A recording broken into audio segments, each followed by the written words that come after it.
Marco, hindi. Hindi ito tama. Ang halos paos na bulong ni Elena ay parang hanging dumaan lamang sa pandinig ni Marco, isang salitang walang kapangyarihan sa gitna ngang nag-aalap nilang magakatawan. Ang kanyang nga salita ay nagsasabing hindi, ngunit ang kanyang nga kamay na mahigpit na nakakapit sa likod ni Marco, ang kanyang nga binti na lalong pumupulupo sa baywang nito, ay sumisigaw ng isang malakas na o. Ang hangin sa loob ng madilim na silid ay siksik at mabigat, pinahalong amoy ng mamahaling pabango ni Elena, ng pawis ni Marco, at ng hindi may paliwanag na samyo nga salanan. Ramdam ni Marco ang bawat pinti ng kanyang puso, isang malakas na patambol sa kanyang dibdib na nagsasabing siya ay buhay, mas buhay kaysa sa naramdaman niya sa nakalipas na mga taon. Ang bawat paggalaw niya ay sinasagot ng isang malalim na ungol mula kay Elena, isang tunog na nakmumula sa pagitan ng sarap at sakit, ng pagsuko at paglaban. Para kay Marco, ang maungol na iyon ang pinakamatamis na musikang kanyang narinig, isang kumpirmasyon na ang babaeng ito, ang kanyang kapitbahay, ang asawa ngang iba kung nabubuhay pa man ito, ay kanya sama sandaling iyon. Buong-buo. Sa ilalim ng manipis na sinak ng buwan na sumisilip mula sa siwang ngang kurtina, nakita niya ang pakpikit ng mata ni Elena, ang pamumuangang luha sa gilid nito.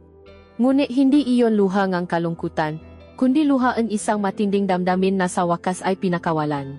Sa huling saglit, sa kasudulan ng kanilang pinaisang pinti, isang pangalan ang kanyang isinigaw, sa isang bulong na puno ng pagnanasa. Marco. Pagkatapos ang lahat, tanging ang tunog na lamang ng kanilang mabibigat na pahinga ang pumuno sa katahimikan. Nakadagan pa rin si Marco sa ibabaw ni Elena, ramdam ang init ng balat nito sa kanyang balat, ang paktibok ng puso nito na unti-unting kumakalma, kasabay ng sa kanya. Dun, sa katahimikang iyon, biglang bumalik ang bigat ng katotohanan. Siya si Marco, isang arkitekto, isang asawa. At ang babaeng nasa ilalim niya ay si Elena, ang biyudang kapitbahay niya na dapat niyang igalang. Ang kanyang asawang si Sarah, ay nasa Cebu para sa isang business trip, walang kamalay-malay na sa kanyang pagkawala. Ang pundasyon ng kanilang pagsasama ay unti-unti nang binababa ng isang pagnanasang hindi nila parehong napigilan. Inalis ni Marco ang kanyang sarili mula kay Elena at humiga sa tabi nito, nakatingin sa kisame, habang isang tanong ang paulit-ulit na umalingaw-ngaw sa kanyang isipan, paano? Paano sila umabot sa puntong ito? 9 na buwan na ang nakalipas bago ang gabing iyon ng kasalanan, nagsimula ang lahat sa isang bagay na simple at ordinaryo, tulad ng maraming kuwento and pagtataksil. Nagsimula ito sa paglipat.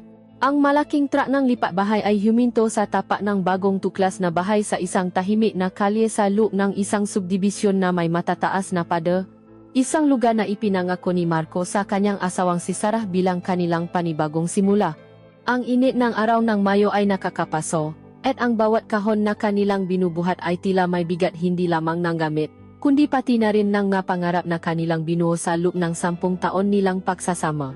Si Sarah, laging praktikal at organisado, ay may hawak na listahan, itinituro sa mga kargador kung saan ilalagay ang bawat gamit, habang panakanakang sumusulyap sa kanyang cellphone, sinasagot ang mga email mula sa trabaho na tila hindi kayang maghintay. Si Marco naman ang bahala sa mga mas mabibigat na gawain, ang pawis ay malayang tumutulo sa kanyang noo at likod, ngunit sa kabilang ng pagod, mayroong isang maliit na ngiti sa kanyang ngalabi. Ito na iyon, ang sabi niya sa sarili, ang bahay na pinaipunan niya, ang buhay na pinapangarap niya para sa kanila. Sa pagtatapos ng hapon, nang ang tra ay nakaalis na at ang sala ay puno nga nakatambak na kahon, lumabas sila sa kanilang munting hardin para mapahinga. Doon, sa unang pagkakataon, nakita nila ang mga kapitbahay. Mula sa katabing bahay, isang bahay na may mas maraming halaman at bulaklak, lumabas ang isang babae. Siya ay nasa maunang taon ng kanyang 40, may suot na simpleng dastan ngunit may tindig na elegante, ang kanyang mahabang buhok ay nakapusot ng maayos. Sa likod niya ay isang dalagita, marahil ay nasa 19 na taong gulang, may hawak na isang pisel ng malamig na tubig at 2 baso. Sila ang unang bumati. Welcome sa neighborhood, sabi ngang mas matandang babay, ang kanyang ngiti ay mahiyain ngunit toto. Ako si Elena, at ito ang anak ko, si Liana. Ipinakilala rin nina Marco at Sarah ang kanilang masarili, at sa loob ng ilang minuto, ang pagod ay napalitan ng isang magaan na kwentuhan. Inabot ni Liana ang malamig na tubig, at ang simpleng gesto na iyon ay parang isang basbas sa kanilang pagdating. Napansin ni Marco ang mga mata ni Elena. Mayroon itong bahid ng kalungkutan na hindi may tago ang kanyang ngiti, isang bagay na nakapukahan kanyang kuryosidad. Si Liana naman ay puno ang buhay, ang kanyang ngatawa ay simple at nakakahawa. Isang biyuda si Aling Elena, ang kwento sa kanila ng guwardiya nang minsang nakawentuhan sila. Namatay ang asawa niya sa sakit sa puso 5 taon na ang nakalipas. Mag-isa niyang pinalaki si Liana. Ang kalamang iyon ay nadagdag ng respeto sa patingin ni Marco kay Elena. Sa masumunod na linggo, naging bahagi ng kanilang pang-araw-araw na buhay ang maginang kapitbahay. Isang umaga, habang nakakapa si Marco sa kanilang beranda, narinig niya ang mahinang pag-aalala mula sa bakuran ni Elena. Nasira ang kanilang gripo sa labas at tumatagas ito ng malakas. Walang paalinlangan, inalok ni Marco ang kanyang tulong. Ito ang unang pagkakataon na nakapasok siya sa kanilang bahay. Ang loob ay malinis, mayos, at maisang distinctly na samyong ang bulaklak at pagiging babae isang kaibahan sa kanilang bahay na amoy pintura pa at puno ngang kahon na hindi pa nabubuksan. Habang inaayos ni Marco ang tumatagas na tubo, nanatili si Elena sa kanyang tabi, inaabutan siya ngang gagamit. Doon sila nakaroon ng unang tunay na pausap. Nalaman ni Marco na isa palang guro sa elementarya si Elena, at si Liana ay naaral ng fine arts. Naikwento ni Elena ang kanyang yumaong asawa, hindi sa paraang malungkot, kundi sa paraang puno ng pagmamahal at pangungulila. Nakinig si Marco ng mabuti, isang bagay na matagal na niyang hindi nagagawa sa makwento ni Sarah tungkol sa opisina. Naramdaman niya ang isang koneksyon, isang pakaunawa sa babaeng kaharap niya. Ang pakikitungo niya kay Elena ay iba. Kapag kausap niya ito, nararamdaman niyang nakikita siya hindi lang bilang asawa ni Sarah o isang arkitekto, kundi bilang si Marco, isang tao. Samantala, ang kanyang relasyon kay Sarah ay unti-unting nagiging isang dekahon na proseso. Ang kanilang mag-umaga ay nagsisimula sa isang mabilis na halik sa pisngi bago pumasok sa trabaho. Ang kanilang magabi ay nauwi sa hapunan habang nanonood ng balita. Ang kanilang pag-usap ay umiikot sa bayarin, sa mga problema sa trabaho, sa mga plano para sa weekend. Ang kanilang pagtatali ay naging isang obligasyon na lamang, isang ritual na ginagawa tuwing Sabado ang gabi, mabilis at walang damdamin, tila isang bagay na kailangang lagyan ng set sa kanilang listahan. Mahal pa rin niya si Sarah, iyon ang lagi niyang sinasabi sa sarili. Ngunit ang pagmamahal na iyon ay parang isang lumang litrato, pamilyar at comfortable, ngunit kupas na at wala ng buhay. Sa kabilang banda, ang bawat ngiti mula kay Elena ay parang isang bagong kulay. Ang bawat simpleng kumusta, Marco, na sinasabi nito kapag nakakasalubong sila sa gate ay may dalang kakaibang kaba sa kanyang dibdib. Minsan, habang pauwi siya galing sa trabaho, naabutan niya si Elena na nabubuhat ng mabibigat na supot ng groceries. Agad siyang bumaba ng sasakyan para tumulong. Sa hindi sinasadyang pagkakataon, ang kanilang makamay ay nadikit habang inaabot niya ang isang supot. Isang saglit na pagdampi lamang iyon, ngunit para kay Marco, ito ay parang isang maliit na kuryente na gumapang sa kanyang buong braso. Ngumiti lang si Elena at napasalamat, marahil ay hindi man lang napansin ang epekto nun sa kanya. Ngunit para kay Marco, ang pagdampi na iyon ay nanatili sa kanyang balat, isang paalala ng isang bagay na bago, isang bagay na mapanganib.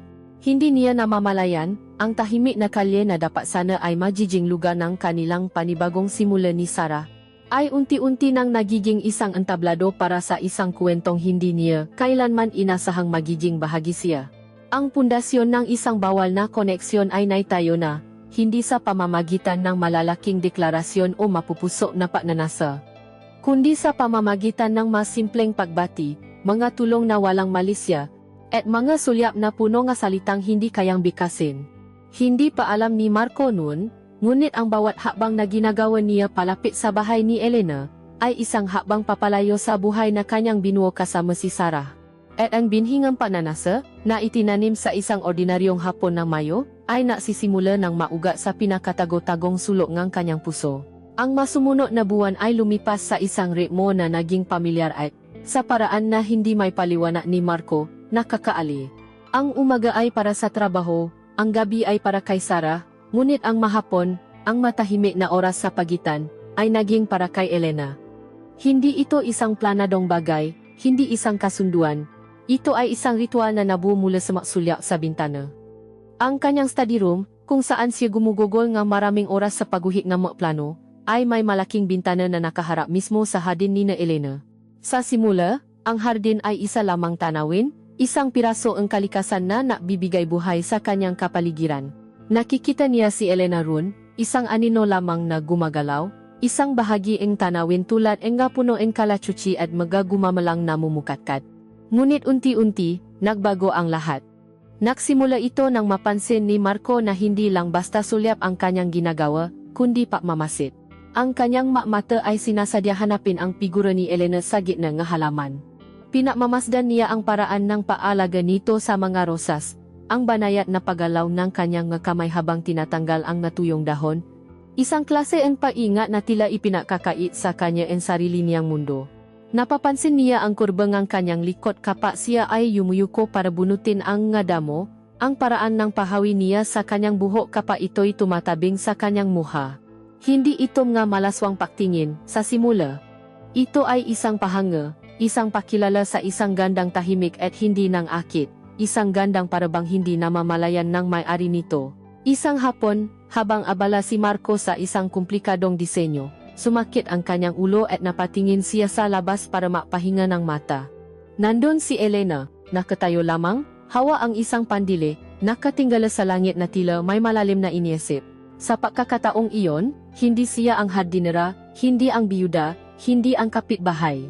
Sa mata ni Marco, siya ay isang babae, balot sa kalungkutan, asa isang iglap. Naramdaman ni Marco ang isang malakas na pagnanais na tawirin ang bakod na naghihiwalay sa kanila, lapitan ito, at tanungin kung ano ang kanyang iniisip. Pinigilan niya ang kanyang sarili. Ngunit kinagabihan, hindi naalis sa isip niya ang imahe ni Elena na nakatayo mag-isa. Doon nagsimulang maging mapanganib ang mga sulyap. Naging isang pangangailangan. Ang bintana ay naging kanyang pribadong entablado, at si Elena, ang hindi nakakaalam na bida. Ang laro ay nagbago nang mapatanto ni Marco na hindi lang siya ang nanonood. May mga pagkataon na habang siya ay nakatingin, bigla na lang ding titingin si Elena sa direksyon niya, at ang kanilang mga mata ay matatakpo sa espasyong naghihiwalay sa kanila. Ang pagtatakpong iyon ng mata ay tumatagal, mas matagal kaysa sa normal para sa dalawang kapitbahay. Walang ngiti, walang kawe, tanging isang tahimik na paamin, isang pakilala na pareho silang naroon, parehong nakmamasid. At sa masandaling iyon, nararamdaman ni Marco na ang manipis na salamin ng bintana at ang konkretong pader sa pagitan ng kanilang bahay ay nababasa. Nakakaroon sila ang isang lihim na pausap na walang salita, isang koneksyon na sila lamang dalawa ang nakakaalam. Ang kanilang mamaikling pausap sa labas ang bahay ay nakaroon na rin ang ibang bigat. Hindi na lamang ito tungkol sa panahon o sa mga halaman. Nasimula silang makbahagi ng mga piraso ng kanilang sarili. Mukhang pagod ka, Marco, sabi minsan ni Elena habang nakakasalubong sila sa gate. Huwag mong masyadong isupsop ang sarili mo sa trabaho. Nagulat si Marco na napansin nito iyon. Si Sarah, nakatabi niya matulog gabi-gabi, ay hindi man lang napuna ang namumuo niyang eyebags. Sumagot si Marco, ikaw rin, parang ang lalim lagi ngang iniisip mo. Isang mapait na ngiti ang gumuhit sa mga labi ni Elena. May mga bagay lang talagang mahirap kalimutan, sagot nito, at alam ni Marco na ang kanyang yumaong asawa ang tinutukoy nito. Sa mga ganitong pausap, nararamdaman ni Marco na nakikita ni Elena ang kaluluwa niya, hindi lang ang kanyang panlabas na anyo. Sa harap ni Elena, hindi niya kailangang mapanggap na masaya o matagumpay. Nararamdaman niyang sapat na ang maging totoo. Ang pahahangat na ito para sa koneksyon ay nagiging lason sa kanyang pagsasama kay Sarah. Gabi-gabi, habang katabi niya ang kanyang asawa, isang malaking pader ng kasalanan ang namamagitan sa kanila. Hinahawakan niya ang kamay ni Sarah, ngunit ang isip niya ay nasa babaeng nasa kabilang bahay. Nakikipagtalik siya kay Sarah, ngunit sa dilim ng kanilang silid, ang mukha ni Elena ang kanyang nakikita. Kinamumuhian niya ang kanyang sarili para dito. Sinubukan niyang labanan. May mga araw na sinasadya niyang isara ang kurtina ng kanyang study room. Pinipilit niyang huwag tumingin, na ituon ang lahat ng kanyang atensyon sa trabaho, sa asawa. Ngunit ang pagnanasa ay parang isang halamang ligaw. Habang pilit mong binubunot, lalo lamang itong kumakapit at lumalago. Ang simpleng kuryosidad ay naging isang obsesyon. Ang bawat detalye tungkol kay Elena ay naging mahalaga. Ang paborito niyang kulay ng bestida, ang oras kung kailan siya nagdidilik, ang tunog ng kanyang tawa kapag kausap niya si Liana. Ang lahat ng ito ay iniimba niya sa kanyang isipan, makapiraso ng isang babaeng unti-unti niyang binubuo sa kanyang imahinasyon. Isang gabi, hindi siya makatulog, tumayo siya at sumilip sa bintana. Ang bahay ni na Elena ay madilim na, maliban sa isang bintana sa itaas na mayroon pang malamlam na ilaw. Iyon siguro ang kanyang silid tulugan, at habang nakatite sa ilaw na iyon, naramdaman ni Marco ang isang matinding lungkot at isang pangungulila para sa isang buhay na hindi niya mararanasan, para sa isang babaeng hindi kailanman magiging kanya. Doon niya napatanto na ang mga sulyap ay hindi na simpleng sulyap lamang. Ang nga ito ay naging magabintana sa isang mundo na mas gusto niyang pasukin, isang mundo kung saan siya nakikita, naunawaan, at marahil, hinahangat din. Ang binhi ang pananasa na itinanim ilang buwan na ang nakalipas ay hindi na isang binhi. Ito ay isa ng ganap na halaman, ang nga ugat nito ay malalim nang nakabaon sa kanyang pagkatao, at ang mga sanga nito ay nagsisimula ng gumapang, handang sirain ang lahat ng nakapaligid sa kanya. Kung ang pananasa ni Marco para kay Elena ay isang malalim at tahimik na ilo na unti-unting kumakain sa pampangang kanyang pagkatao, ang pagdating ni Liana sa kanyang kamalayan ay isang biglaang paulan, isang buhos na sariwa, malamig, at delikado. Habang ang ina ay isang misteryong unti-unti niyang tinutuklas sa pamamagitan ng sulyap at mga pag-usap na walang salita, ang ana ay isang bukas na aklat na may mga pahinang nagaanyaya, isinula sa wikang halos nakalimutan na niya ang wikang ng kabataan. Sa simula, si Liana ay isang anino lamang sa tabi ng kanyang ina, isang magandang dalagitan na laging nakangiti, magalang, at tinatawa siyang Tito Marco sa isang paraan na naglalagay ng malinaw na distansya sa pagitan nila. Ngunit habang lumilipas ang mga linggo, ang anino ay nasimulang makaroon ng sarili nitong liwanag, isang liwanag na hindi sinasadyang napapansin ni Marco, at sa huli, sinasadya na niyang hanapin. Nagsimula ito sa isang proyekto para sa klase ni Liana. Isang miniature model ng isang bahay. Dahil alam niyang arkitekto si Marco, isang hapon ay kumatok ito sa kanilang pinto, may dalang ma-illustration board at isang nahihiyang ngiti. Tito Marco, pwede po makpatulong?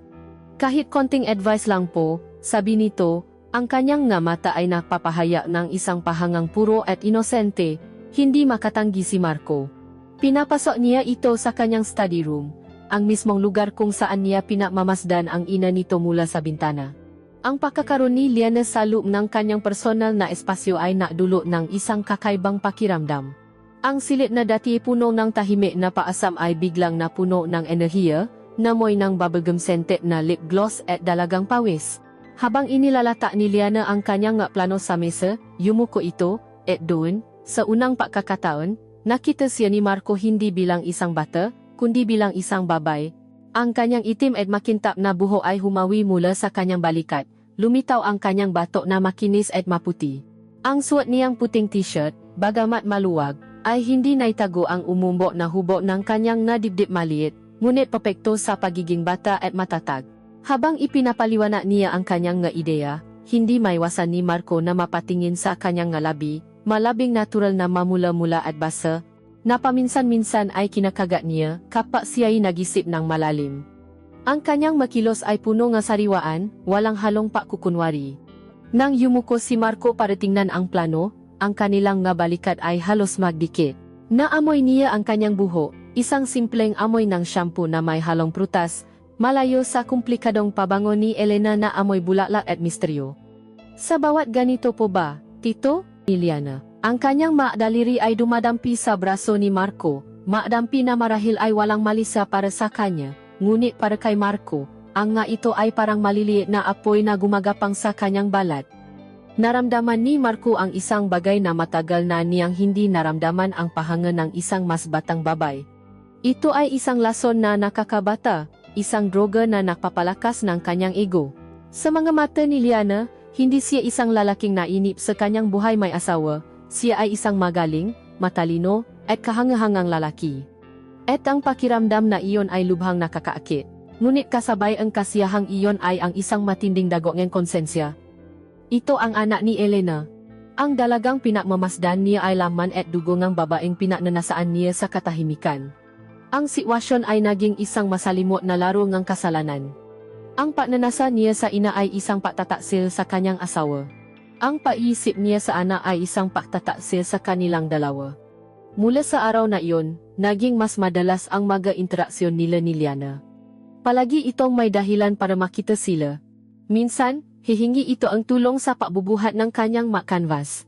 Minsan, mapapakita itong kanyang bagong ipininta, hinihingi ang kanyang opinyon. Napansin din ni Marco ang banayad na pagbabago sa pananamit nito. Ang maluluwag na t-shirt ay napalitan ng blusang mas bumabagay sa kanyang katawan.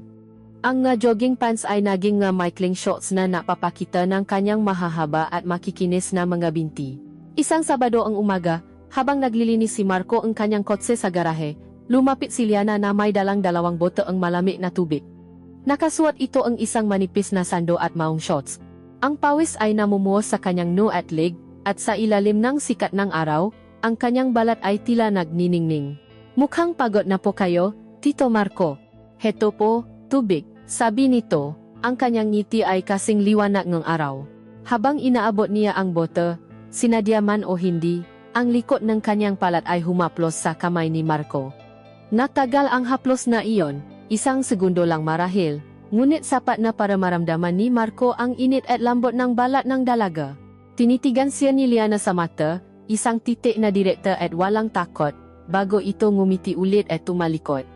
Naiwan si Marco na nakatayo, hawa ang malamig na bote ng tubig, ngunit ang buo niyang katawan ay nagiinit. Ang tukso na hati ni Liana ay iba sa tukso na hati ni Elena. Ang kay Elena ay isang pangakit na batay sa karanasan, sa kalungkutan, sa isang pangangailangang emosyonal. Ang kay Liana ay mas simple, mas primal. Ito ang pangakit ng kabataan, ng kasariwaan, ng isang katawang nagsisimula pa lamang matuklasan ang sarili nitong kapangyarihan. Si Elena ay isang ipinababawal na alak na matagal ng tinimpla, habang si Liana ay isang bagong pitas na prutas, matamis at nangakit na kagatin. Ang pagkakaroon ng dalawang tukso na ito, na makaduktong pa sa dugo, ay nakdulot ng isang matinding kaguluhan sa isip ni Marco. Pakiramdam niya ay nasa gitna siya ng isang bagyo. Ang pagnanasa niya kay Elena ay isang malalim na sakit, habang ang atraksyon niya kay Liana ay isang matinding laknat. At siya, na dapat sana iisang matatak na pundasyon ng kanyang sariling pamilya, ay unti-unti nang ginigiba ng 2 puwersang hindi niya kayang kontrolin, at sa totoo lang, ayaw na niyang kontrolin. Ang pagkakataon, sabi nila, ay isang magnanakaw sa gabi. Dumarating ito nang hindi mo inaasahan, kinukuha ang iyong kahinaan, at iniwan kang walang pagpipilian kundi ang sumunod. Para kay Marco, ang pagkataon ay dumating sa anyo ngang isang business trip. 1 linggo, 7 araw at 7 gabi na mawawala si Sarah. Lulan ng isang eroplano papuntang Cebu para sa isang national conference ng kanilang kumpanya. Ang kanilang pamamaalam sa iPod ay mabilis at walang init, isang bagay na naging karaniwan na sa kanila. Isang halik sa pisngi, isang mahigpit na yakap na mas nararamdaman bilang obligasyon kaysa pagmamahal, at ang makatagang mag-ingat ka, na binitawan nila sa isa-isa na parang linya sa isang gasgas ng script. Sa pag-uwi ni Marco sa kanilang bahay, ang katahimikan ang unang sumalubong sa kanya. Isang katahimikan na iba sa karaniwan. Ito ay malalim, mabigat, at buong-buo. Walang tunog ng telebisyon mula sa sala, walang kaluskos mula sa kusina, walang boses ni Sarah na tinatawa ang kanyang pangalan. Sa unang pagkakataon sa loob ng maraming taon, si Marco ay tunay na maisa. Sa unang ilang oras, sinubukan niyang maging produktibo. Natrabaho siya sa kanyang maplano, naayos ng magamit, nanood ng pelikula. Ngunit ang bawat gawain ay tila walang kabuluhan. Ang kanyang isip ay hindi mapakali, lumilipat pabalik-balik sa 2 bahay. Ang bahay na tinitirhan niya at ang bahay sa kabilang bako. Ang imahe ni Elena habang nakdidilit ng halaman at ang nakakakit ng ngiti ni Liana ay napapagulo sa kanyang isipan, isang lason na mas tumitindi sa kanyang paisa. Pagsapit ng gabi, sumuko siya. Kumuha siya ng isang bote ng whiskey at isang baso, at naupo sa madilim na beranda. Ang hangin ay maalinsangan, at ang tanging tunog ay ang huni ng kuligli.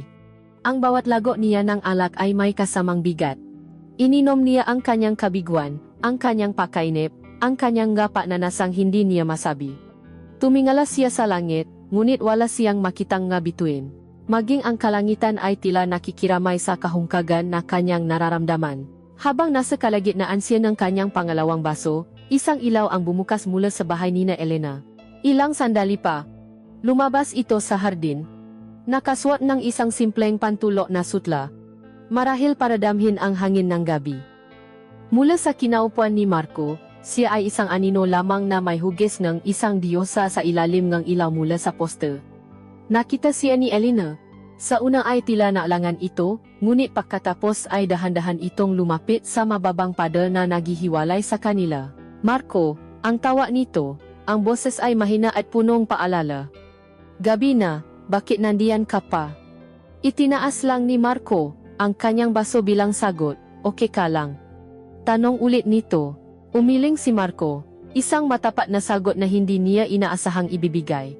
Hindi ko alam, bulong niya. Sapat lang para marinig nito.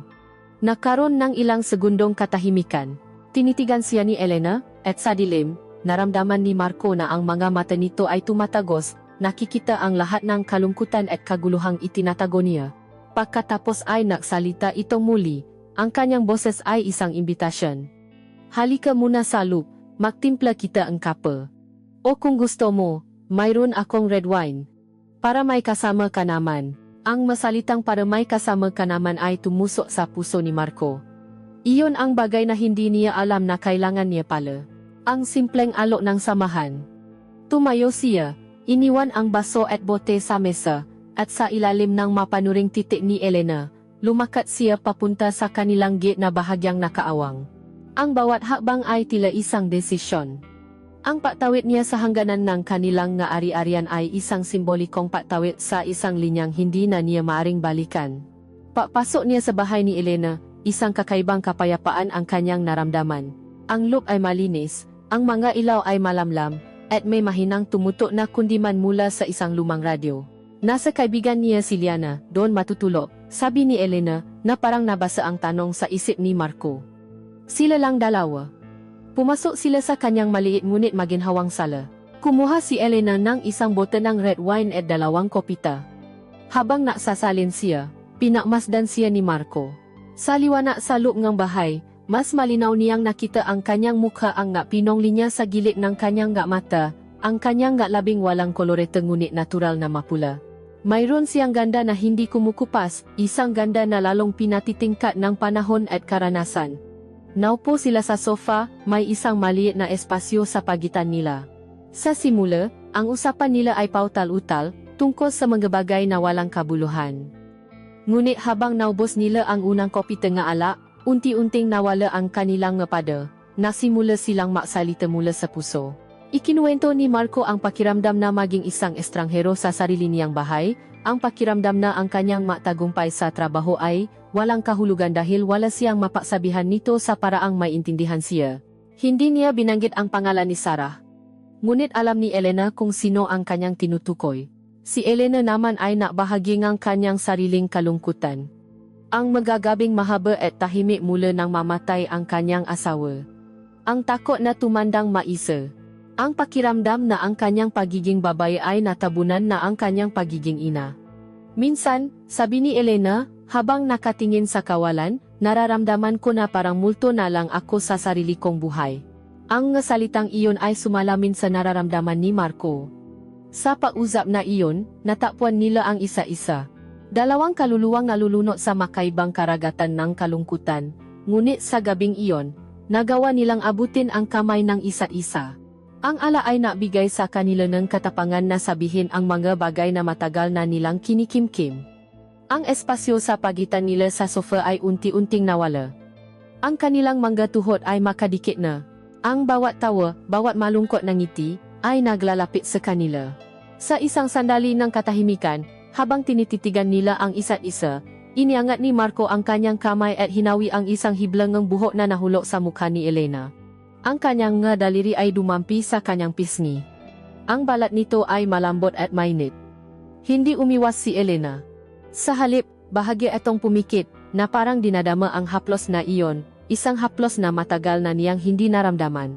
Ang hangin sa pagitan nila ay naging siksik, puno ngala, ng lungkot, at nang isang nakbabantang pa na nasa, alam ni Marco na nasa bingit na siya ngang isang bangin. Isang maling galaw, isang maling salita, at mahuhulo sila pareho.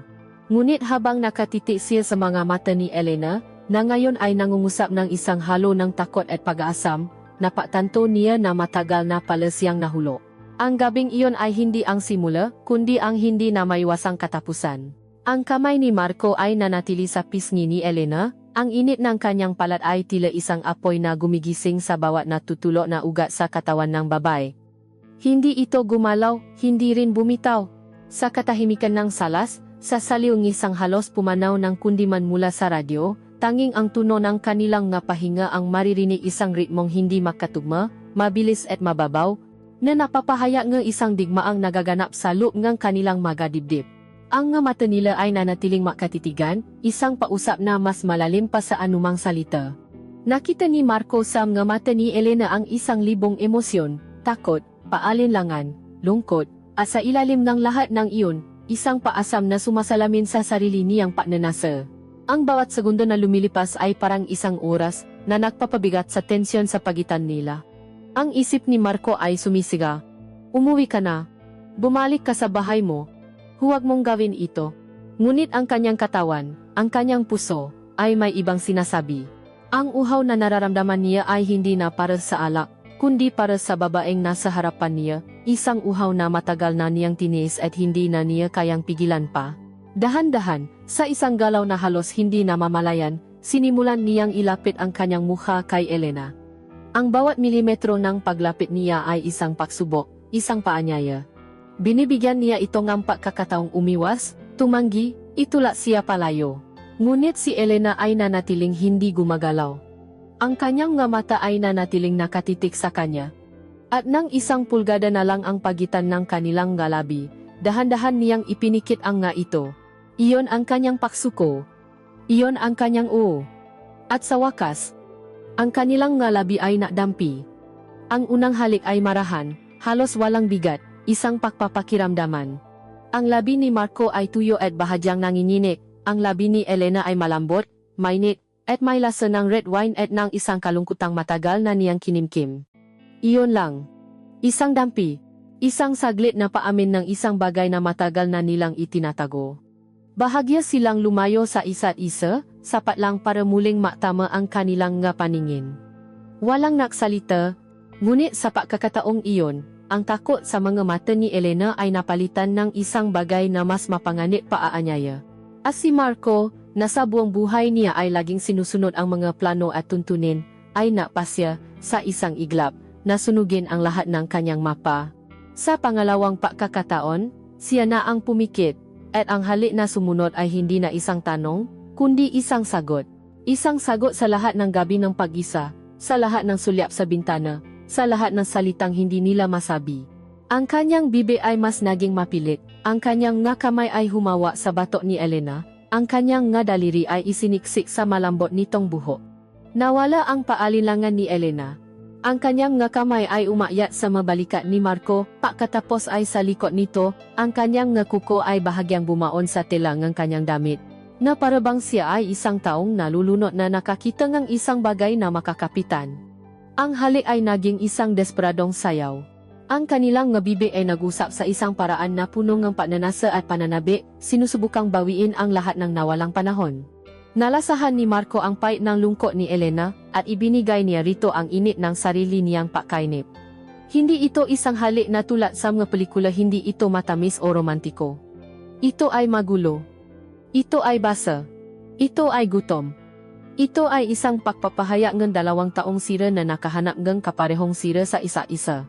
Ang kamay ni Marco na nasa batok ni Elena ay ginamit niya para mas idiin pa ang halik, habang ang isa naman niyang kamay ay gumapang mula sa balikat nito pababa sa kanyang likod.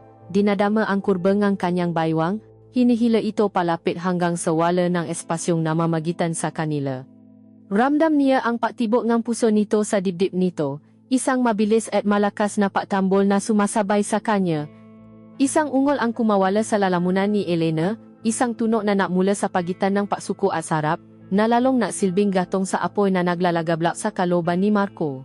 Huminto sila saglit para huminga, ngunit ang kanilang nga muha ay nanatiling makalapit, ang kanilang nga no ay makadikit. Ang kanilang nga hininga ay mainit at amoy alak. Elena, bulong ni Marco, ang pangalan nito ay isang dasal at isang sumpa sa kanyang malabi. Marco, ang sagot nito, ang kanyang boses ay nanginginig. Sa pagsambit nilang kanilang nga pangalan, sinalyuhan nila ang kanilang kasalanan. Wala nang atrasan. Muli silang nahalikan, ngunit sa pagkakataong ito, mas may kabisado na, mas may tiwala. Ang hali ay mas mabagal na ngayon, mas malalim, na parang sinusubukan nilang kabisaduhin ang bawat sulok ng bibig ng isa-isa.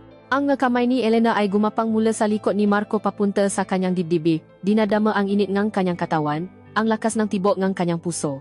Ito ang katawan ng lalaki na matagal na niyang pinapangarap sa kanyang nga gabing walang katabi. Para kay Marco, ang pagyakap sa katawan ni Elena ay isang paglaya. Ang kanyang katawan ay malambot sa mga tamang bahagi, matata sa iba, isang perpektong kontradiksyon na nakpapahiwating ng kanyang lakas at kahinaan bilang isang babae. Sa gitna ng halik, isang bahagi ng isip ni Marco ay naglakbay. Nakita niya ang mukha ni Sarah, nakangiti sa kanilang kasal. Narinig niya ang nga pangako na kanyang binitawan. Ngunit ang nga alaalang iyon ay parang ngamulto, malayo at walang kapangyarihan sa harap ng buhay na init ng babaeng nasa kanyang nga bisig. Ang kasalanan ay isang matamis na lason, at sa mga sandaling iyon, malugot niya itong ininom, bawat patak. Nang sa wakas ay magiwalay ang kanilang galabi, nanatili silang makayakap, ninanamnam ang katahimikan at ang init ng isa't isa, walang naksalita. Ang lahat ng kailangang sabihin ay nasabi ng ang halik na iyon, ang unang halik, ang halik na sumira sa lahat. Tumingin si Marco kay Elena, at nakita niya sa mga mata nito ang parehong bagay na kanyang nararamdaman. Isang halo ng matinding kaligayahan at matinding takot. Sa halik na iyon, hindi lang mga labi ang kanilang pinaksalo, kundi pati na rin ang basa na piraso ng kanilang nga pangako, at alam nilang pareho na kahit kailan, hindi na sila muling mabubuo. Ang halik ay hindi na sapat. Ang init na nilikha nito sa pagitan nila ay humihingi ng higit pa, isang apoy na hindi na kayang patayin ng simpleng pagtitimpi o pangangatuwiran. Ito ay isang gutom na kailangang pawiin, isang bayong kailangang humagupit hanggang sa wala ng matirang lakas. Tinitigan ni Marco si Elena, ang kanyang nga mata ay naglalakbay mula sa mga mata nito na punong luhang hindi pumapata, pababa sa kanyang nga labing namumukto at mamasa-masa dahil sa kanilang nga halik. Walang salitang namutawi. Sa isang galaw na puno ng desisyon, binuhat ni Marco si Elena mula sa sofa. Walang patutol mula sa babae. Sa halip, ang kanyang mabraso ay pumulupot ng mahigpit sa lik ni Marco, ang kanyang mukha ay isinupsop niya sa pagitan ng lik at balikat nito, na parabang natatago mula sa sarili niyang kahinaan. Ang paglalakbay mula sa salas patungo sa kanyang silid tulugan ay tila isang prosesyon. Ang bawat hakbang ni Marco ay mabigat, hindi dahil sa bigat ni Elena, kundi dahil sa bigat ng kasalanang kanilang dinadala. Humihinto sila sa bawat ilang hakbang, hindi para mapahinga, kundi para mabahagi nga halik na mas mapuso, mas desperado kaysa sa manauna. Ang kanilang mga katawan ay nababanggaan sa makitit na pasilyo, ang kanilang mga hininga ay nagahabulan sa dilim. Pagdating sa pinto ng niyang silid, marahan siyang ibinaba ni Marco. Ito ang kanyang santuaryo, ang lugar kung saan siya natutulog kasama ang mga alaala ng kanyang asawa, at ang pagpasok ni Marco rito ay isang kalapastanganan. Ngunit sa gabing iyon, ang lahat ng alituntunin ay sinirana. Pinihit niya ang seradura, at pumasok sila sa isang silid na naliligo sa malamlam na liwanag ng buwan na tumatagos mula sa bintana. Ang amoy ng kwarto ay amoy Elena, isang pinahalong lavender, lumang libro, at babay. Itinulak ni Marco si Elena ng marahan papunta sa kama, at siya ay napaupo sa gilid nito. Lumuhod si Marco sa kanyang harapan, ang kanyang nga mata ay nasa parehong antas ng sa kanya. Nakita niya ang panginginig ng mga kamay nito. Elena, bulong niya. Bilang tugon, isang butil ng luha ang sa wakas ay pumatak mula sa mga mata nito.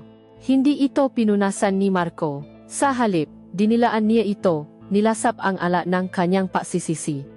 Dahan-dahan ang kanyang gakamay ay gumapang papunta sa mga manipis na strap ng sutlang pantulo ni Elena. Tumingin siya sa mga mata nito, humihingi ng pahintulot na hindi nito kayang ibigay sa salita. Tumango lang ito ng bahadya, at iyon na ang kailangan niyang hudyat. Hinayaan niyang mahulo ang mga strap mula sa kanyang mga balikat. Ang manipis na tela ay gumuhit sa kanyang balat, isang haplos na ng akit, bago ito tuluyang bumaksa sa kanyang paanan, isang puting lawa sa ilalim ng liwanag ng buwan. Naiwan siyang nakaupo sa harap ni Marco, suot lamang ang isang set ng itim na puntas na underwear. Ang bra ay halos hindi kayang sapuhin ang kabusugan ng kanyang nga dibdib, isang pangakong hindi na may tatago. Ang kanyang panty ay kumapit sa kanyang balakang, na nagbibigay diin sa perpektong kurba nito. Para kay Marco, si Elena ay isang obra maestra. Hindi ito ang katawan ng isang dalagita na payat at walang muwang, kundi ang katawan ng isang ganap na babae. May mgamarka itong buhay na pangganganak na pagmamahal. Nakita niya ang bahagyang lambot sa kanyang tiyan, ang kabuuan ng kanyang ngahita, at para sa kanya, ang nga ito ang pinakamagandang bagay na kanyang nakita. Hinawakan niya ang baywang nito, ang kanyang ngahin lalaki ay marahang humahaplos sa kanyang balat. Naramdaman niya ang panginginig nito sa ilalim ng kanyang ngapalad. Marco, huwag, ang halos walang tuno na bulong mula sa kanyang galabi. Mali ito. Napakalaking pagkakamali. Hindi siya sumagot gamit ang salita. Sa halip, inilapit niya ang kanyang mukha sa pagitan ng nga dibdib nito at humalik doon ng mariin, sa ibabaw ng manipis na puntas. Isang malalim na hininga ang pinakawalan ni Elena, at ang kanyang nga salita ng patutol ay nalunod.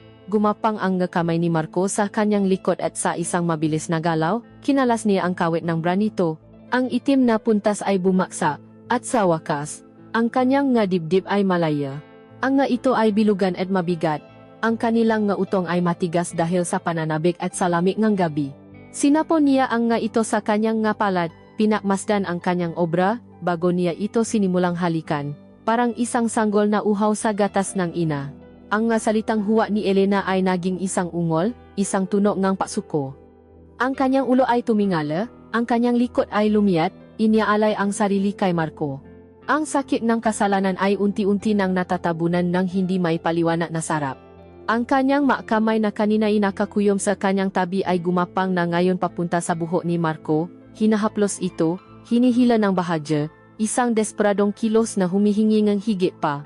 Mula sa kanyang makdibdib, ang mahalik ni Marco ay naglakbay pababa, sa kanyang tiyan, bawat dampi ay naiwan ng landas ng apoy.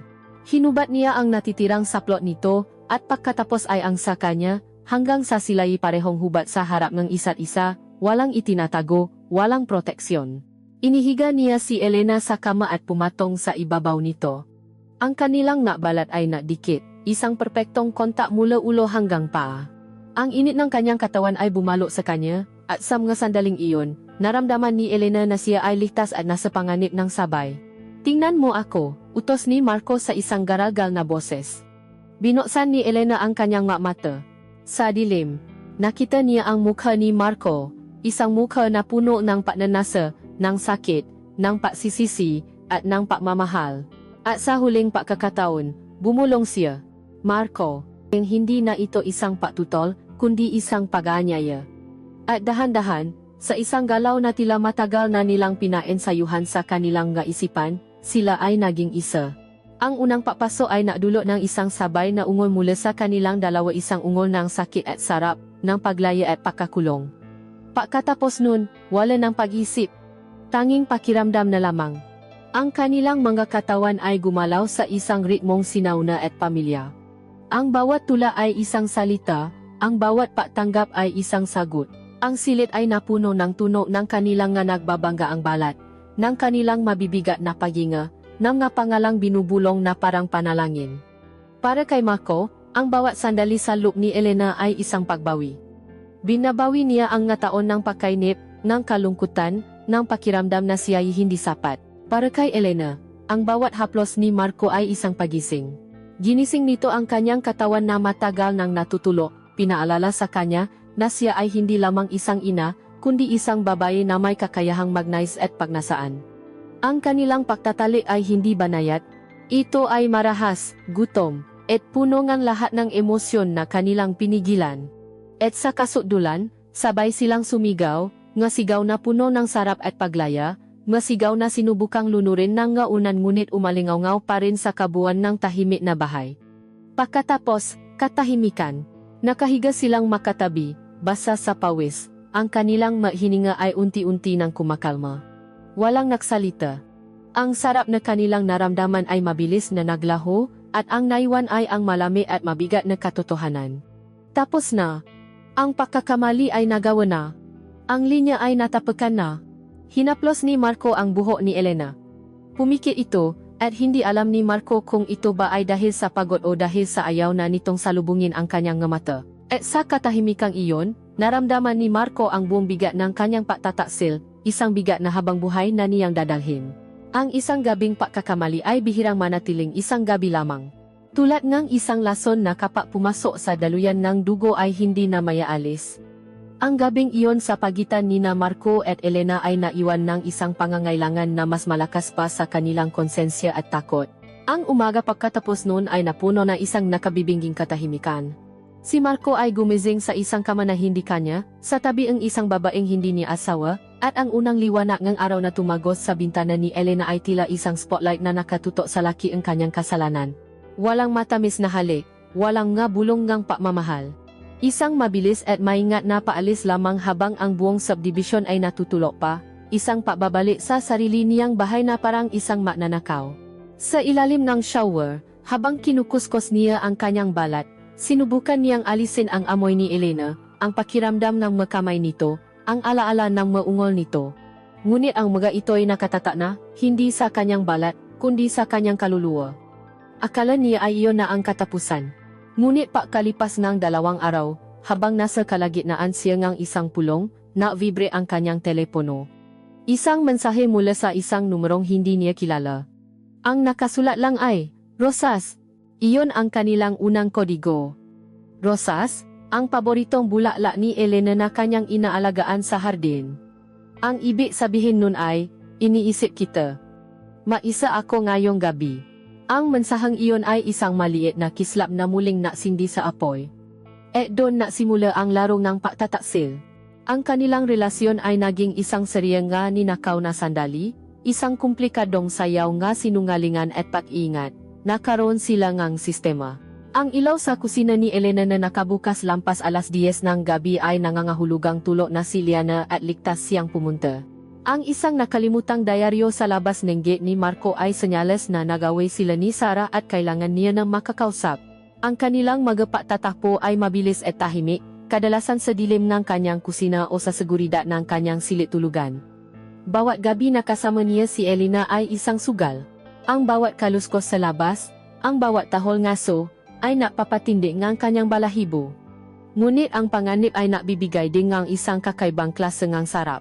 Ang takot na mahuli ay napapatingkat sa bawat halik, napapalalim sa bawat yakap.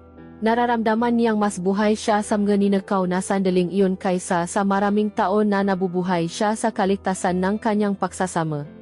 Si Marco ay naging isang dalubhasang sinungaling. Ang kanyang utak, nasanay sa pagliha nga disenyo at plano, ay naging abala ngayon sa pagliha nga alibi at kwento. Ang ma-overtime ako ay naging kanyang paboritong linya. Ang nga biglaang site visit sa mga arawng Sabado, ay naging karaniwan.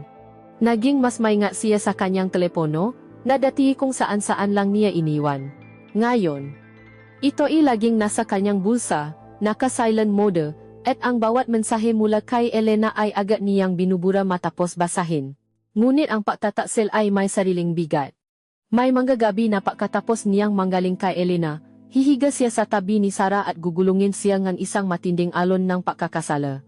Titingnan niya ang payapang mukha ng kanyang asawa habang natutulog, ang babaeng naging kasama niya sa hirap at ginhawa, at mararamdaman niya ang kanyang sarili bilang isang halimaw. Dahil sa guilt, may mga pagkakataong nagiging sobrang attentive siya kay Sarah. Bibili siya ng bulaklak ng walang dahilan. Ayain niya itong kumain sa labas. Ngunit may mga araw din, lalo na kapag hindi sila nakikita ni Elena, na siya'y nagiging irritable at malamig. Ang stress ang pagtatago ay lumalabas sa anyo ang galit sa maliliit na bagay. Napapansin ni Sarah ang mapagbabagong ito. Parang ang lalim lagi ang iniisip mo, sabi nito minsan habang naghahapunan sila. May problema ba sa trabaho? Ngumingiti lang si Marco at tumatanggi, isang-isa na namang kasinungalingan na idinadagdag sa bundok ng kanyang mapanlilinlang. Ang laro ay naging mas komplikado dahil sa ikatlong manlalaro na hindi namamalayan ang kanyang papel, si Liana. Ang dalaga ay patuloy sa kanyang maaliwalas na paglapit kay Marco, walang kamalay-malay sa lihim na namamagitan sa kanyang ina at sa lalaking hinahanggaan niya. Isang gabi, habang makasama sina Marco at Elena sa kusina nito, nagbabahagi ng isang baso ng ala at ilang ninakaw na halik, narinig nila ang mayaba mula sa hagdanan. Si Liana, bulong ni Elena, ang kanyang mukha ay biglang namutla. Sa isang iglap, ang romansa ay napalitan ng purong takot, walang oras para lumabas sa pinto. Dun, turo ni Elena sa madilim na pantry. Mabilis na pumasok si Marco, isinara ang pinto ng bahagya, naiwan ng isang maliit na siwang para makita ang mangyayari. Pumasok si Liana sa kusina, kinukusot pa ang kanyang nga mata. Ma, nauhaw po ako. Akala ko tulo na kayo. Hindi pa ako inaantok, anak, sagot ni Elena. Ang kanyang boses ay nangingini ng bahagya. Sige, uminom ka na at bumalik ka na sa taas. Habang umiinom ng tubig si Liana, ang nga mata nito ay napadako sa dalawang kopita ng alak sa mesa. Tumaas ang isang kilay nito, may bisita po kayo. Tanong nito. Naramdaman ni Marco na huminto ang patibok ng kanyang puso. Ah, dumaan lang si Marang Susan kanina. Naabot ng ulam, mabilis na sagot ni Elena. Isang kasinungalingang madaling pinaniwalaan ng dalaga. Pagkayat ni Liana, lumabas si Marco mula sa pantry, basang-basa sa pawis. Nakatinginan sila ni Elena, at sa kanilang nga mata, nakita nila ang parehong realisasyon. Ang kanilang ginagawa ay isang laro sa tabi ng isang bangin. Isang maling galaw, at silang lahat ay mahuhulok. Ang insidenteng iyon ay naiwan ng lamat sa kanilang relasyon. Ngunit sa halip na itigil ito, ang takot ay lalo lang napaiting sa kanilang pagnanasa, naging mas maingat sila, mas tuso. Ang larong ang pagtataksil ay hindi na lamang isang larong ang pagnanasa. Ito ay naging isang larong talino, isang laban sa pagkakataon. Ang bawat araw na hindi sila nahuhuli ay isang tagumpay. Ang bawat gabi na sila'y makasama ay isang ninakaw na gantimpala.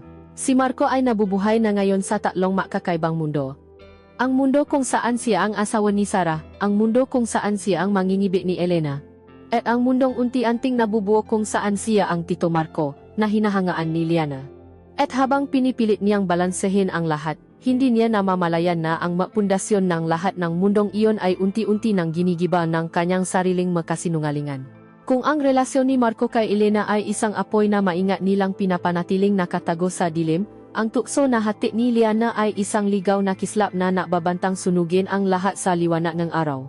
Ang alap ng kabataan ay walang pasensya, walang takot, at walang pakialam sa mahangganan. At si Marco, nasa mga panahong iyon ay mahina at nalilito, ay direktang natakpuan ang sarili sa landas ng naglalagablap na damdaming ito.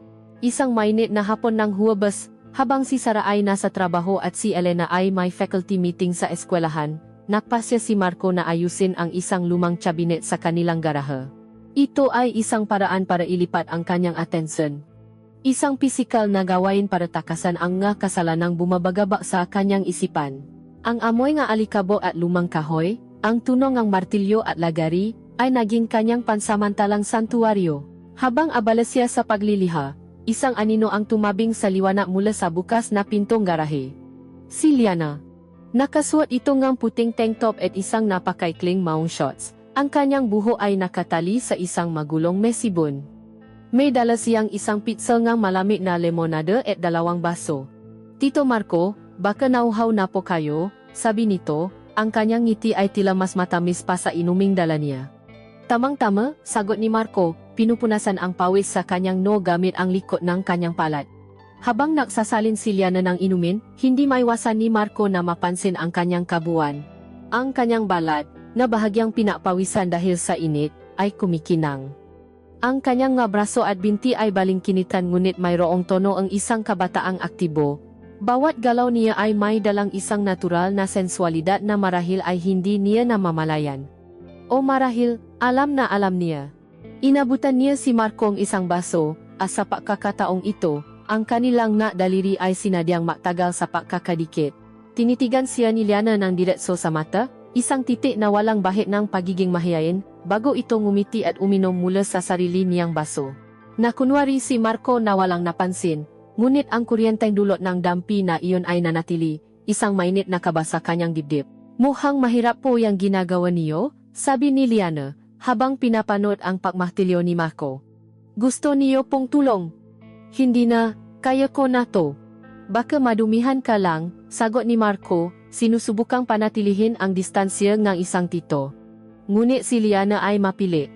Okay lang po, gusto ko pong matuto. Lumapit ito sa kanyang tabi. Ang kanyang balikat ay halos dumikit na sa braso ni Marco. Ang kanyang pabango, na amoy citrus at bulaklak, ay humalo sa amoy ng pawis at kahoy, isang kombinasyong nakakalasing para sa mapandama ni Marco. Sa isang iglap ng kahinaan, pumayak siya. Itinuro niya kung paano gamitin ang isang maliit na hand drill. Para maipakita ito ng maayos, kinailangan niyang pumunta sa likuran ni Liana. Ang kanyang dibdib ay halos nakadikit sa likod nito. Ang kanyang makamay ay ipinatong sa makamay ng dalaga para gabayan ito sa tamang pahawa. Sa posisyong iyon, ramdam na ramdam ni Marco ang init ng katawan ni Liana. Naamoy niya ang kanyang buhok. Naramdaman niya ang bahagyang panginginig ng dalaga sa ilalim ng kanyang makamay, isang panginginig na hindi dahil sa takot, kundi dahil sa pananabik. Ang buong mundo ni Marco ay lumiit, naging sila na lang dalawa sa maalikabok na garahe. Ang tunog ng drill ay parang tunog ng mabilis na patibok ng kanyang puso. Ganyan ba, Tito? Tanong ni Liana, ang kanyang boses ay bahagyang nanginginig. Hindi sumagot si Marco. Ang kanyang lalamunan ay natuyo. Tapos na silang mag-drill, ngunit hindi niya magawang alisin ang kanyang kamay, hindi niya magawang lumayo. Parang may isang magnet na humihila sa kanila palapit sa isa't isa. Dahan-dahan, ibinaba ni Liana ang drill. At mas dahan-dahan pa, inikot niya ang kanyang ulo para harapin si Marco. Ang kanilang mukha ay ilang pulgada na lang ang pagitan. Nakita ni Marco ang kanyang sarili sa mata ni Liana, mamatang maitim at malalim, puno isang pangahas na katanungan. Tito Marco. Bulong nito. At bago pa man makasagot si Marco, bago pa man gumana ang kanyang utak para pigilan ang hindi maiwasan, ginawa ni Liana ang isang bagay na tuluyang sumira sa lahat. Isinara niya ang natitirang espasyo sa pagitan nila at hinalikan siya. Ang halik ni Liana ay isang paksabo. Ito ay hindi tulad ng mahalik ni Elena na puno ng karanasan at kalungkutan. Ang halik na ito ay puno ng apoy at kuryosidad. Ang kanyang malabi ay malambot at agresibo, mainit at basa. Ito ay isang halik na walang alam na kasalanan, tanging pagnanasa lamang. Sa unang segundo, nanigas si Marco, gulat na gulat. Ang isip niya ay sumisigaw ngang hindi. Ngunit sa sumunod na segundo, sa isang sandali ngang matinding kahinaan at pagkasuklam sa sarili, tumugon siya. Hinalikan niya pabalik ang dalaga. Ang kanyang makamay ay umakyat sa baywang nito, hinihila ito palapit. Sa saglit na iyon, nalimutan niya ang lahat. Nalimutan niya si Sarah, nalimutan niya si Elena. Ang tanging naroon ay ang alap ng kabataan na sumusuno sa kanyang mga labi. Isang alap na ginising ang isang bahagi niya na matagal nang natutulog at patay. Ngunit ang sandaling iyon ng kabaliwan ay kasing bilis ng pagdating nito. Biglang natauhan si Marco, na parabang binuhusan ng isang baldeng malamig na tubig. Itinulak niya si Liana palayo, hindi marahas, ngunit sapat para magiwalay sila. Liana, anong ginagawa mo? Sabi niya, ang kanyang boses ay punong gulat at galit sa sarili. Hindi tama to. Hindi dapat.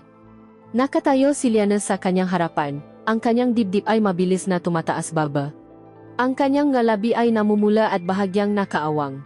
Mayroong isang pinahalong tagumpay at pakalito sa kanyang mamata, hindi ito naksalita. Umuwi ka na, sabi ni Marco, mas mariin sa pagkakataong ito, hindi niya kayang tingnan ang dalaga sa mata. Tumalikot si Liana at walang imik na lumakat papalabas ng garahe. Naiwan si Marco na mag-isa, nakasandal sa pader, nanginginig ang tuhod. Itinaas niya ang kanyang daliri at hinawakan ang kanyang labi. Ramdam pa rin niya ang init ng halik ni Liana, ang lasa nito. At ang pakiramdam na iyon ay nakdulot sa kanya ng matinding pagkasuklam sa sarili. Pinagtaksilan niya ang lahat. Pinagtaksilan niya ang kanyang asawa. Pinagtaksilan niya ang babaeng kanyang kinakasama. At ang pinakamasalap sa lahat, pinagtaksilan niya ang tiwalang isang batang babae na tumitinggala sa kanya, gamit ang isang kahinaan na hindi niya dapat ipinakita. Sa labas, narinig niya ang ugong ng paparating na sasakyan. Ang kotse ni Elena, papawi na ito. At sa tunog na iyon, Naramdaman ni Marco ang pagtayo ng lahat ng balahibo sa kanyang katawan. Ang laro ay wala na sa kanyang kontrol. Siya ay hindi na isang manlalaro. Siya na ngayon ang laruan, pinagpapasahan ng mag-inang hindi niya alam kung paano niya parehong nasaktan at pinanasaan. Ang kumunoy na kanyang ginawa ay mas malalim na ngayon, at alam niyang sa pagkakataong ito, wala ng paraan para makaahon pa. Ang halik kay Liana ay ang batong nagpaguho sa bundok.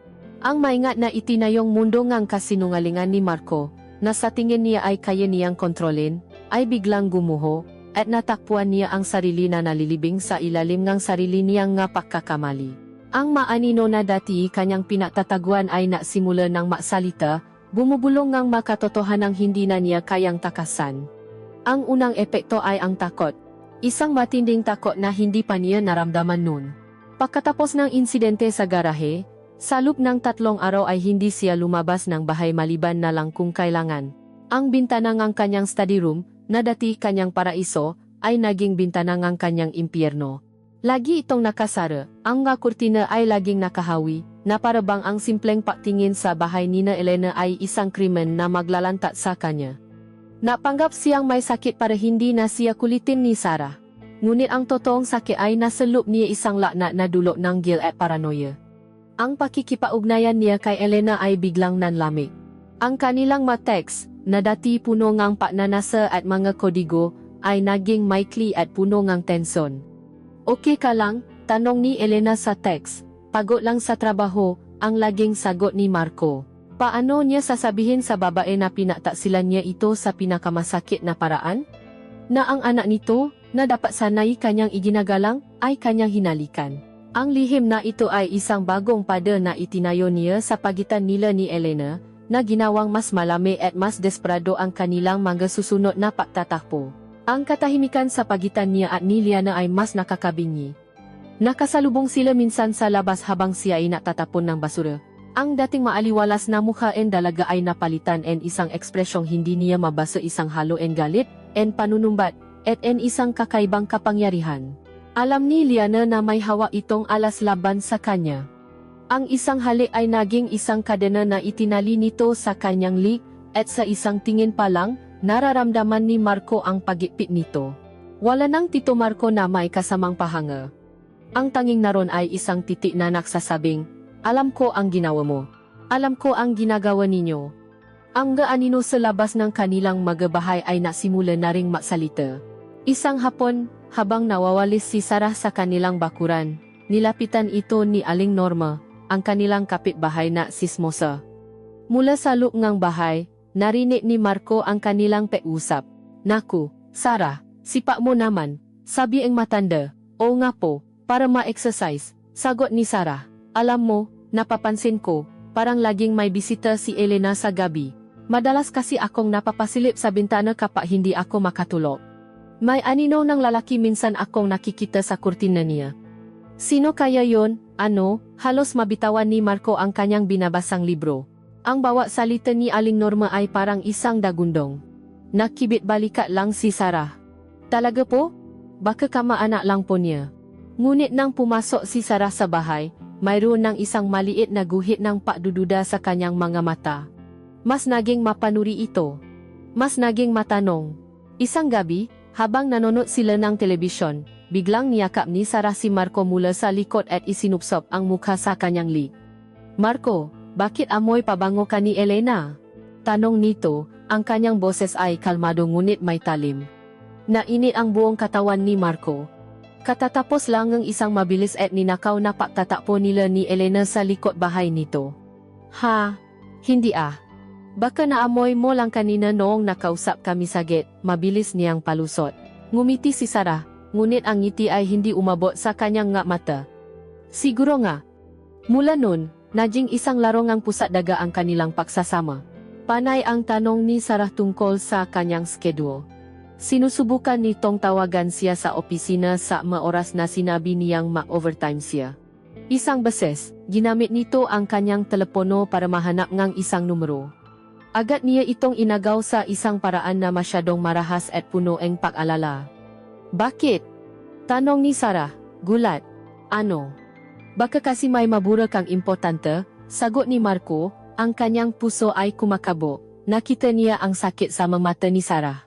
Hindi na ito nagtanong pa, ngunit alam ni Marco na ang kanyang reaksyon ay isang malakas na ebidensya. Ang psikolohikal na epekto kay Marco ay brutal. Ang pagtulo ay naging isang luho. Sa tuwing ipipikit niya ang kanyang mata, nakikita niya ang mukha ng tatlong babay. Ang mukha ni Sarah na puno ng pagtitiwala, ang mukha ni Elena na puno ng pagnanasa, at ang mukha ni Liana na puno ng panunumbat. Ang bawat tunog sa gabi ay nagiging isang banta. Ang bawat ugong ng sasakyan, bawat pagaspas ng hangin, ay tila isang hudyat na ang kanyang mundo ay guguho na. Maging ang mga pagtatakbo nila ni Elena ay nawalan ng dating sarap. Ang kanilang pagnanasa ay nabahiran ng desperasyon at takot. Ang kanilang ngahalik ay mas mabilis, ang kanilang ngapagtatali ay mas tahimik, na parabang natatakot silang baka may makarinig sa kanilang kasalanan. Ang kanilang mabulungan ay hindi na tungkol sa pangungulila, kundi sa paingat. Nakita ka ba ni Liana? Nakahalata ba si Sarah? Ang kanilang relasyon, na nagsimula bilang isang pagtakas, ay naging isa na ngayong kulungan na sila mismo ang gumawa. Isang gabi, sa gitna ng matinding stress, sinubukan ni Sarah na ayain si Marco na magtali. Ngunit ang katawan ni Marco, na punong guilt at pagod, ay hindi tumugon. Napanggap siyang pagod mula sa trabaho, ngunit nang tumalikod si Sarah para matulog, narinig niya ang isang mahinang hikbi. Ang hikbing iyon ay mas masakit pa kaysa sa isang sampal o siga. Iyon ang tunog ng isang pusong kanyang sinisira. Sa gabing iyon, hindi na nakatulog si Marco. Tumayo siya at natungo sa kanyang study room, ang lugar kung saan nasimula ang lahat. Sumilip siya sa siwangang kurtina, tinitingnan ang bahay ni Elena na ngayon ay parang isang monumento ng kanyang kasalanan. Bigla, isang anino ang gumalaw sa bintana ng kwarto ni Liana sa itaas. Hindi niya maanina kung sino, ngunit naramdaman niya ang matang nakatingin sa kanya, nakmamasid. Kasabay nun, umilaw ang screen ng kanyang telepono na naiwan niya sa mesa. Isang mensahe mula kay Sarah, na nasa kabilang kwarto lang. Ang nakasulat, hindi ako makatulog. Pwede ba tayong mag-usap? Napasandal si Marco sa pader, ramdam ang malamig na pawis sa kanyang likod. Sa kaliwa, ang aninong nakmamasid. Sa kanan, ang asawang naghihintay ng sagot.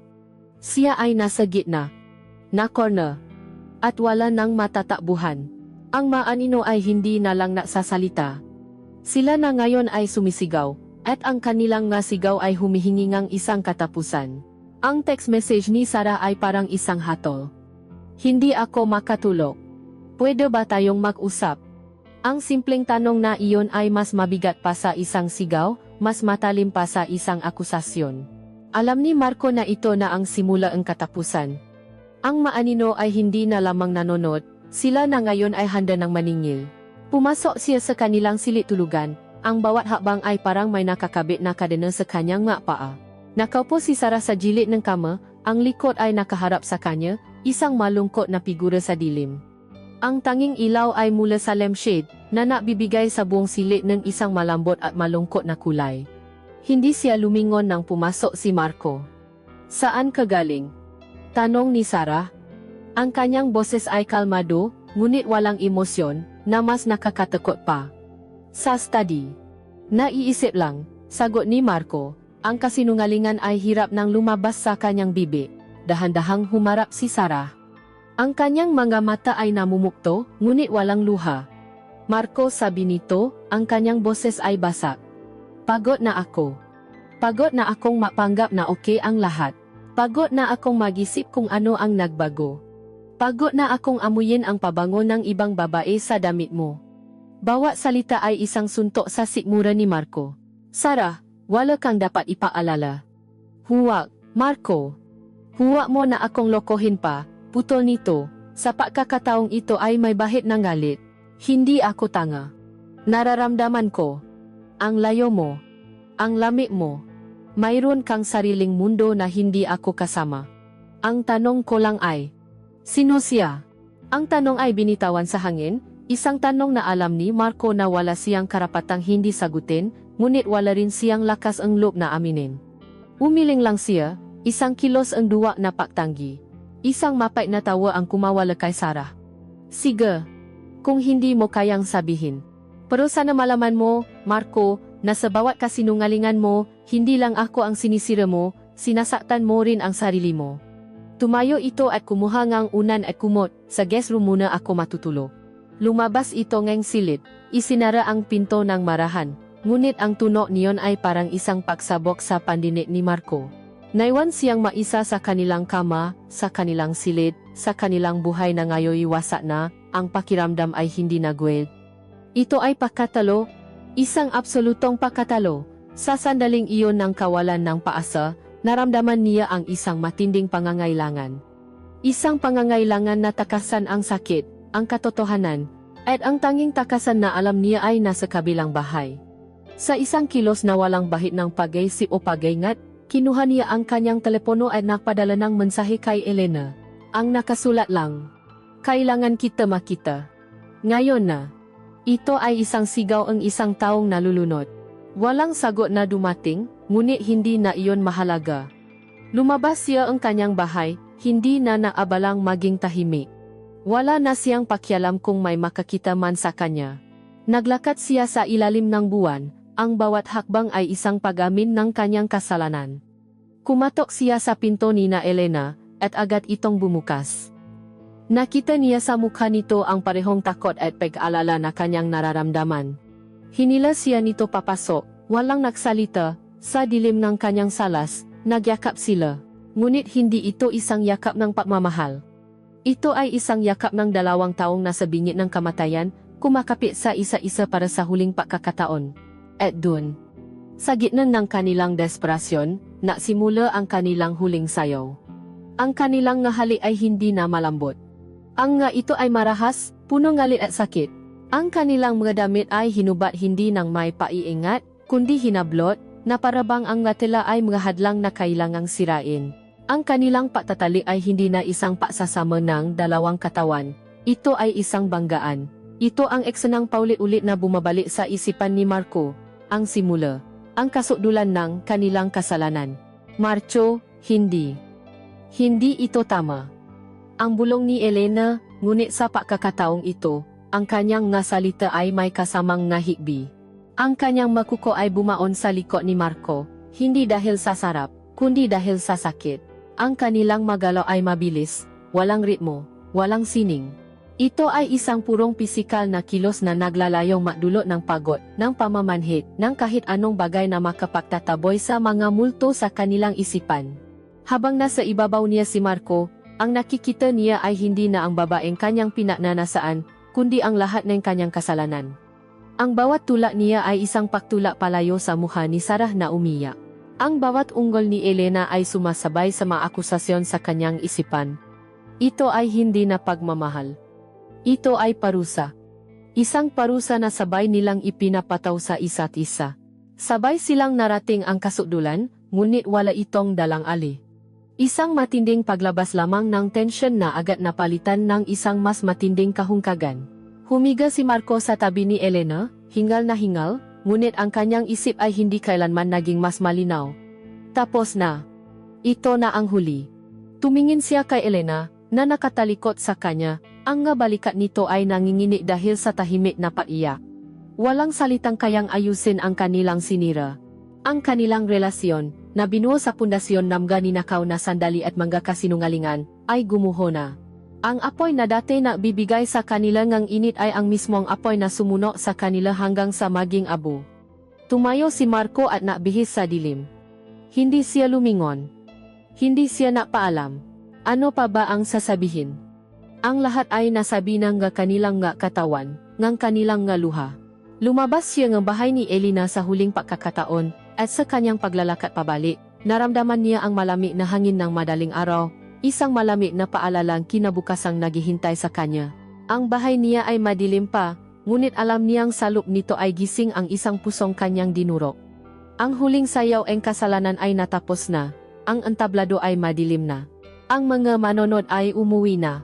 Ngayon, kailangan na niyang harapin ang musika, isang musikang alam niyang habang buhay na niyang maririnig sa kanyang isipan. Walang sigawan, walang basa na pinggan, walang masumpang binitawan. Ang katapusan ng pagsasama nina Marco at Sara ay dumating hindi sa anyo ng isang bagyo, kundi sa anyo ng isang nakakabinging katahimikan. Kinaumagahan, pababa ni Marco sa kusina, naroon si Sara, nakaupo sa harap ng isang tasang kape na hindi na umuusok. Ang kanyang nga mata ay hindi na namumukto. Ang nga ito'y kalmado. Ngunit isang uri ang kalma na makikita mo sa isang dagat pagkatapos ang isang matinding unos payapa sa ibabaw, ngunit puno ang wasak sa ilalim. Tumingin ito sa kanya, at sa mga mata ni Sara, wala nang nakitang sakit si Marco, wala nang galit. Ang nakita niya ay isang bagay na mas masahol pa, wala. Isang kawalan, na parabang tumitingin ito sa isang estranghero. Nakaempake na ako, sabi nito sa isang boses na walang kulay.